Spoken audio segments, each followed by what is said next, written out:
Hi, hello, welcome back to my channel secret chef. இன்றைக்கி நம்ம என்ன செய்ய போகிறோன்னா, முறுக்கு வத்தல் செய்ய போகிறோம். ஸோ இந்த முறுக்கு வத்தல் எப்படி செய்கிறதுன்னு பார்ப்போம் வாங்க. ஃபஸ்ட்டு நான் முறுக்கு வத்தல் செய்கிறதுக்கு ஒரு 8 கிளாஸ் தண்ணி வந்துட்டு குக்கரில் நான் போட்டுக்கிறேன். நல்லா ஒரு 8 கிளாஸ் தண்ணி தாராளமாக ஊற்றிக்கலாம் நீங்கள். அதுக்கப்புறமா ஸ்டவ் ஆன் பண்ணிவிட்டு நீங்கள் ஸ்டவ் மேலே நீங்கள் குக்கர் வச்சுட்டு, ஆல்ரெடி நான் வந்துட்டு ரேஷன் அரிசியை ஊற வச்சுருந்தேன். ஒரு 2 ஹவர்ஸ் நீங்கள் ரேஷன் அரிசியை ஊற வச்சுட்டு அதுக்கப்புறமா ஆட் பண்ணும்போது உங்களுக்கு நார்மலாகவே நல்லா வந்துடும். ஸோ நான் வந்துட்டு 2 கப் அரிசிக்கு வந்துட்டு 6 கிளாஸ் தண்ணி ஊற்றிக்கினேன். அதுக்கப்புறமேட்டு கொஞ்சம் சால்ட் ஆட் பண்ணிக்கலாம். நம்மளுக்கு எவ்வளோ தேவையோ அவ்வளோத்துக்கான கரெக்டான சால்ட் ஆட் பண்ணிக்கின்னு, நெக்ஸ்ட்டு காரத்துக்காக வந்துட்டு நான் ஒரு 12 பச்சை மிளகாவை நல்லா அரைச்சி வச்சுருக்கிறேன். ஸோ அதையும் போட்டு நீங்கள் நல்லா ஒரு வாட்டி க்ளீனாக கலக்கி விட்டுக்கலாம். ஒரு வாட்டி நீங்கள் உப்பு பார்த்துக்கலாம். உப்பு கரெக்டாக இல்லைன்னா இன்னும் கொஞ்சம் நீங்கள் உப்பு ஆட் பண்ணிக்கின்னு, அவ்வளோதான். இதை வந்துட்டு ஒரு 6 விசில்ஸ் நீங்கள் வச்சு விடலாம்.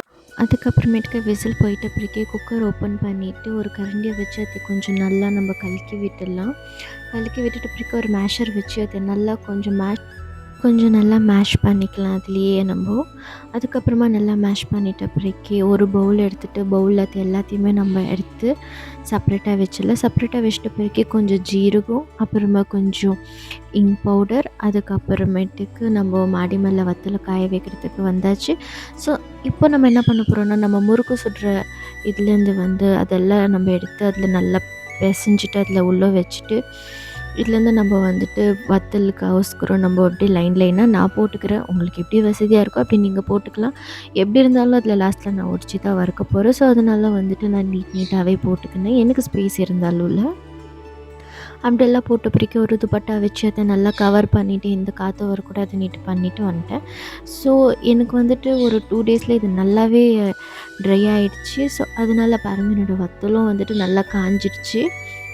ஸோ அதே மாதிரி தான் பக்கத்தில் வந்துட்டு நீங்கள் அப்படியே ஒரு பேனில் ஆயில் ஊற்றி வச்சுக்கோங்க ஃப்ரை பண்ணிக்கிறதுக்கு. உங்களுக்கு வந்துட்டு நான் அது எப்படி ஒரு சின்ன சின்ன பீஸாக உடிச்சு காட்டுற பாருங்க. அது வந்துட்டு எவ்வளோ நல்லா ட்ரை ஆகிட்டு இருக்குது. இப்போ அடிக்கிற வெயிலுக்கு நம்ம ஒரு நாள் போட்டாலே நல்லாவே இதாகிடும். ஏன்னா நம்ம சம்மர்னாலே ஃபஸ்ட்டு வத்தல் போடுறதுக்கு தான் எல்லாருமே ரெடி ஆவாங்க. ஸோ அதே மாதிரி தான் நீங்களும் உங்கள் வீட்டில் ட்ரை பண்ணி பாருங்கள்.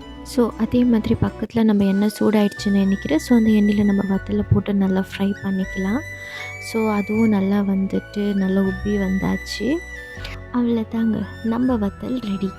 ஸோ இந்த மாதிரி ஈஸியான ரெசிபீஸ் நீங்கள் பார்க்கணுன்னு நினச்சிங்கன்னா கண்டிப்பாக என் சேனலை சப்ஸ்கிரைப் பண்ணிவிட்டு இன்னும் நிறைய வர விஷயத்துங்களை பாருங்கள். பாய்.